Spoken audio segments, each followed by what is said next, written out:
Allez, on parle de nouveau de la réforme des retraites, puisqu'on l'a vu, on en a parlé cette semaine dans Ecorama. Le gouvernement semble vouloir redresser les comptes, l'aspect financier, tout du moins à court terme. C'est l'occasion de parler de quoi? De l'épargne retraite, avec une info qui est passée un petit peu sous les radars. Bonjour Arnaud. Bonjour David. Arnaud Lelon, journaliste Boursorama. Alors, qu'est-ce qui s'est passé sur le front de l'épargne retraite?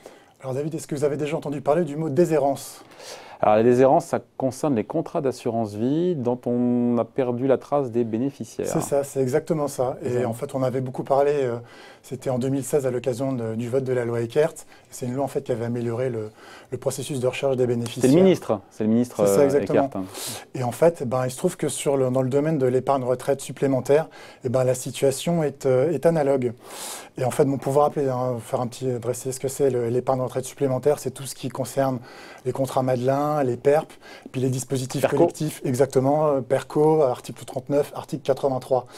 Et en fait, selon le rapport de la Cour des comptes de 2019, en fait, elle indiquait que ces contrats présentaient, je parle des contrats d'épargne retraite, en matière de déshérence, un gisement potentiel à prendre en compte. Ouais, sauf que ces contrats, et pardon, mais ils ont moins de succès que les contrats d'assurance vie. Les sommes versées là-dessus, je ne dis pas que c'est peanuts, mais c'est beaucoup moins, non? Alors, détrompez-vous, David, parce qu'en fait... Assurance vie, placement préféré des Français, 600 milliards. Mais le Français est un épargnant, quelqu'un qui épargne beaucoup, et il épargne aussi sur beaucoup de supports. On a parlé beaucoup des versements sur le livret A notamment, mais ça concerne aussi tout ce qui est sur l'épargne retraite supplémentaire.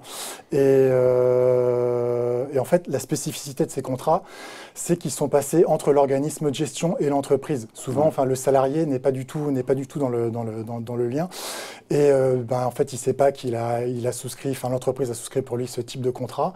Et puis, si jamais il le sait, on ne fait plus de carrière linéaire. Et maintenant, en fait, on peut oublier en passant d'une entreprise. On est passé à 2 ans dans une boîte, on a eu de l'épargne retraite supplémentaire. Donc, le temps aidant, on a oublié le fait qu'on a pu souscrire à ce type de contrat. Et en fait, il y a des stocks. Des stocks non réclamés. Exactement. Et je vais vous donner un peu une estimation qu'avait faite on est en milliards, j'imagine. Ah oui, exactement, Cour des comptes et la CPR. Alors, fourchette basse, on sera entre 2 et 5 milliards, ce qui est déjà quand même assez conséquent. Et la fourchette haute, on serait à presque 13 milliards. Ouais, donc c'est pas une broutille. Que font les pouvoirs publics justement pour remédier à cette situation? Qu'il y ait aussi effectivement l'évolution des carrières qui sont hachées, donc on passe d'une boîte à l'autre, effectivement, on peut avoir de l'épargne retraite qui ne vous suit pas en fait. C'est ça, oui.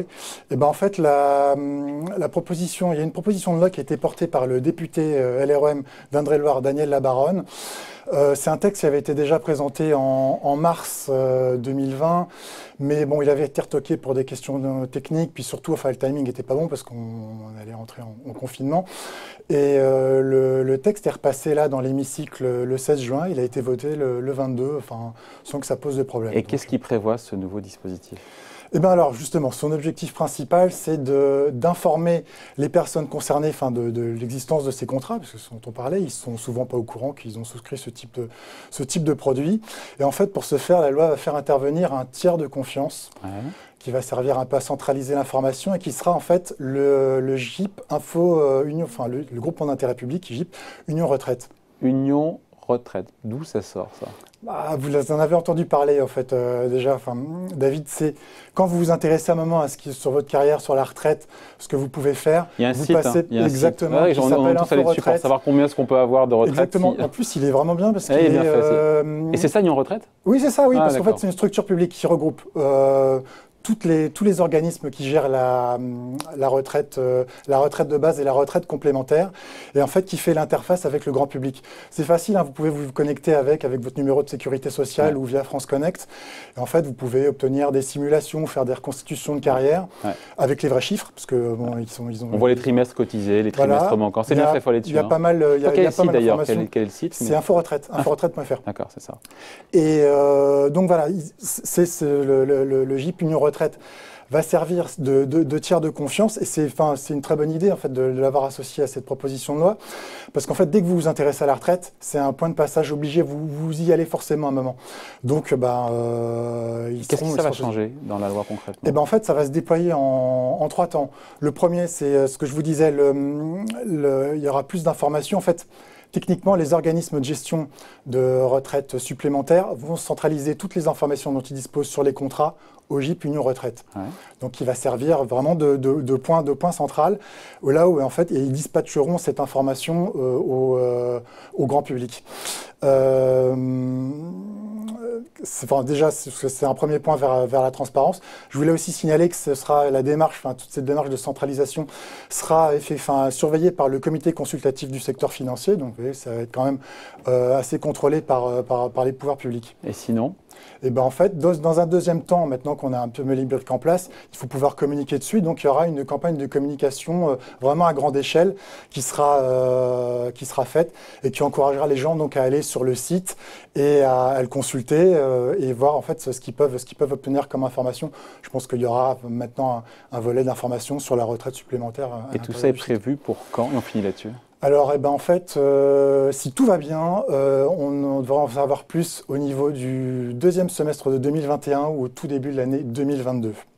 Voilà. Et ça concerne du monde, encore une fois, c'est pas un truc marginal. Hein. Je veux dire, quand on voit le Madelin, le Perco… Ah oui, c'est pas du tout l'épaisseur du trait, effectivement, c'est beaucoup de sommes. Et puis surtout, je voulais vraiment conclure là-dessus, c'est que c'est cohérent avec tout ce qui s'est fait. La déshérence, ça donne une image désastreuse pour les entreprises qui gèrent qui gardent les sous de leurs salariés qui sont plus là. Ils sont plutôt très favorables. On pourrait dire une contrainte législative de plus.